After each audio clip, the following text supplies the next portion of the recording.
यद्यपि हिंसा को कभी अनदेखा नहीं किया जाना चाहिए या राजनीतिक लक्ष्यों को प्राप्त करने हेतु साधन के रूप में इस्तेमाल नहीं किया जाना चाहिए, पर भाजपा बेशर्मी से असाध्य हिंसा के बावजूद बने रहने का दावा करती है। वाह भाजपा वाह, यही बचा है आपके तर्कश में अब।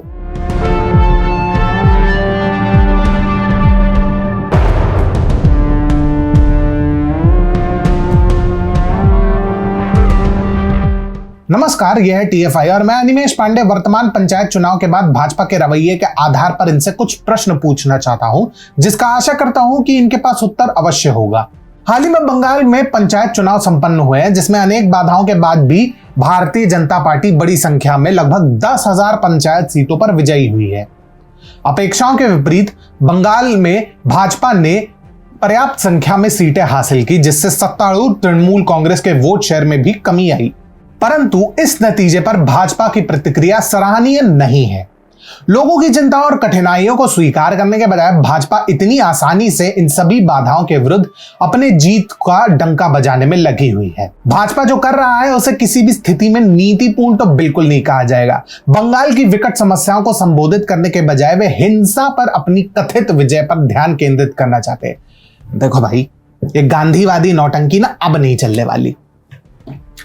भाजपा की कहानी की सबसे परेशान करने वाले पहलुओं में से एक उस हिंसा को एक प्रकार से तुच्छ दिखाने का प्रयास है जिसने चुनावों को प्रभावित किया। यद्यपि हिंसा को कभी अनदेखा नहीं किया जाना चाहिए या राजनीतिक लक्ष्यों को प्राप्त करने हेतु साधन के रूप में इस्तेमाल नहीं किया जाना चाहिए, पर भाजपा बेशर्मी से असाध्य हिंसा के बावजूद बने रहने का दावा करती है।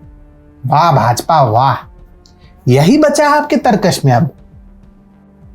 पंचायत चुनाव के बाद लोगों को दूसरे क्षेत्रों में पलायन करने के लिए मजबूर होने की जो चिंताजनक प्रवृत्ति देखी जा रही है, वो तो कोई गर्व करने वाली बात है नहीं भाई।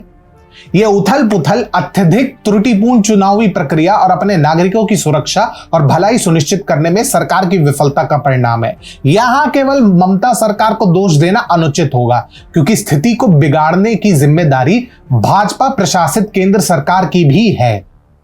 टीएमसी के लिए एक मजबूत विपक्ष होने के भाजपा के दावों के विपरीत उनका दृष्टिकोण सबसे कमजोर रहा है। टीएमसी के अत्याचार के विरुद्ध अपने प्राथमिक हथियार के रूप में धरना प्रदर्शन पर पार्टी की निर्भरता निराशाजनक है। सच में भाई, यहां पर तो आम आदमी पार्टी भी इस मोर्चे पर बेटर स्कोर करती है। बंगाल के लोग भाजपा के इस फीके प्रत्युत्तर से बेहतर के अधिकारी हैं। जबकि भाजपा अपनी बेहतर संख्या के बारे में दावा कर रही है, वह टीएमसी के शासन के अंतर्गत हत्याओं में खतरनाक वृद्धि को आसानी से नजरअंदाज कर देती है। इस अवधि में टीएमसी ने हत्याओं की संख्या 25 से बढ़ा के लगभग 45 कर दी।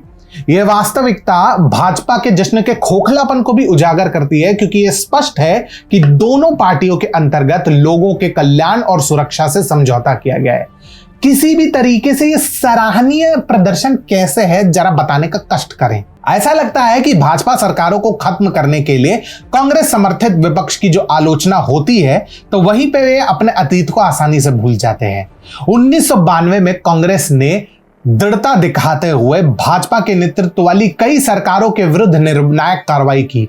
एक बाबरी मस्जिद के विध्वंस के पीछे 4 राज्यों से इनकी सरकार बर्खास्त हुई थी। इसके विपरीत भाजपा आज एक भी राज्य सरकार को हटाने के लिए उस दृढ़ संकल्प का प्रदर्शन करने में विफल रही है, चाहे वो अराजकता की पराकाष्ठा ही क्यों ना पार कर जाए। राष्ट्रपति शासन जैसी सरल चीज को लागू करने हेतु और कितने लोगों की बलि चढ़ानी होगी भाई। भाजपा की ओर से कार्रवाई की कमी उनके प्राथमिकताओं और मूल्यों के बारे में अब चिंता पैदा करती है। ऐसा प्रतीत होता है कि वे अपने लोगों की शिकायतों को दूर करने की तुलना में द न्यूयॉर्क टाइम्स और द वॉशिंगटन पोस्ट जैसे अमेरिकी समाचार पत्रों की आलोचना के बारे में अधिक चिंतित है।